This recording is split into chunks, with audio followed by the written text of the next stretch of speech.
ঘর ফেরত মানুষদের ভিড় কিন্তু এই মুহূর্তে লক্ষ্য করা যাচ্ছে কমলাপুর রেলওয়ে স্টেশন থেকে। দর্শক, আপনাদেরকে সরাসরি সংযুক্ত করেছি দেশ রূপান্তর লাইভে, এবং যেখানে আপনারা দেখতে পাচ্ছেন একটি ট্রেন কিন্তু এই মুহূর্তে এসে কমলাপুর যে রেলওয়ে স্টেশনে কিন্তু থেমেছে, এবং সেখান থেকে কিন্তু যাত্রীরা নেমে তাদের গন্তব্যের উদ্দেশ্যে যাচ্ছেন। দীর্ঘ 10 দিনের ছুটি কিন্তু শেষ হচ্ছে আগামীকাল, অর্থাৎ আগামী পরশু রবিবার থেকে কিন্তু অফিস আদালত খুলবে, এবং যার কারণে কিন্তু সাধারণ মানুষ যারা ঈদের ছুটি কাটাতে গ্রামের উদ্দেশ্যে গিয়েছিলেন তারা কিন্তু ফিরছেন ঢাকায়, এবং ঈদের পর থেকে, ঈদের দুদিন পর থেকেই কিন্তু তারা ঢাকার উদ্দেশ্যে ফিরছিলেন। তবে যেহেতু ছুটি আসন্ন শেষ হচ্ছে আগামীকাল, যার কারণে কিন্তু যাত্রীদের কিন্তু উপচে পড়া ভিড় এই মুহূর্তে লক্ষ্য করা যাচ্ছে, এবং যেই এয়ারপোর্ট রেলওয়ে স্টেশন রয়েছে সেখানে কিন্তু বিমানবন্দর রেলওয়ে স্টেশনে কিন্তু যাত্রীরা, অধিকাংশ যাত্রী কিন্তু নেমে যান। তারপরও যারা আসলে সুবিধা হয় তারা কিন্তু কমলাপুর রেলওয়ে স্টেশনে আসেন, এবং সেই যাত্রীদের ভিড় কিন্তু এই মুহূর্তে লক্ষ্য করা যাচ্ছে কমলাপুর রেলওয়ে স্টেশনে।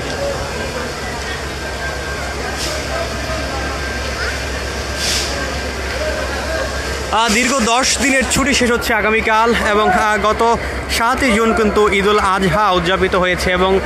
তারপর থেকেই কিন্তু সাধারণ মানুষ যারা গ্রামের উদ্দেশ্যে গিয়েছিলেন তারা কিন্তু ধীরে ধীরে এবং বিভিন্ন ধাপে কিন্তু তারা ফিরতে শুরু করেছেন, এবং যেই দীর্ঘ ছুটির কারণে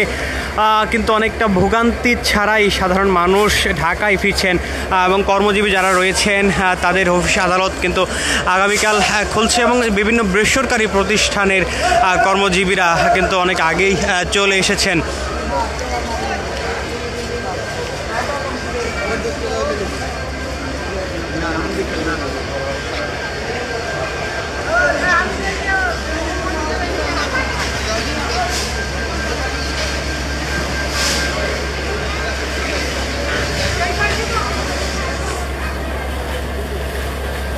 তবে যাত্রীরা যেই বিষয়টি অভিযোগ করছিলেন, তাদের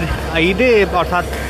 ঈদে বাড়ি যাওয়ার সময় কিন্তু বেশ ভোগান্তি তৈরি হয়েছিল, বিশেষ করে যারা বাসে যাতায়াত করেছিলেন, এছাড়াও ট্রেনে কিন্তু ব্যাপক ভিড় ছিল। যাত্রীরা যেমনটি বলছিলেন, এই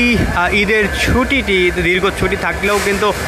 যেই ছুটিটি শুরু হয়েছিল তখন কিন্তু যাত্রীদের ব্যাপক,